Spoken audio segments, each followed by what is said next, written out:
ஒரு காலத்தில் திருநெல்வேலி பாளையங்கோட்டை இடையே தாமிரபரணி ஆற்றை கடப்பது மக்களுக்கு மிகப்பெரிய சிரமமாக இருந்தது. அப்போது ஒரு பாலம் கட்ட முடிவு செய்யப்பட்டது.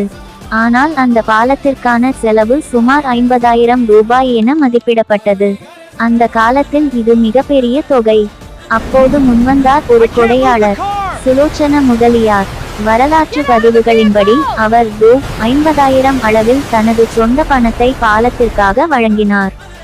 1840 இல் கட்டுமானம் தொடங்கி 3 ஆண்டுகளில் பணிகள் முடிந்து நவம்பர் 27, 1843 அன்று பாலம் திறக்கப்பட்டது.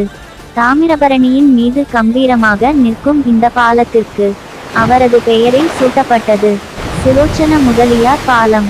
இன்று 180 ஆண்டுகளுக்கும் மேலாகியும் இந்த பாலம் நெல்லையின் வரலாற்றை நினைவுபடுத்திக் கொண்டே இருக்கிறது.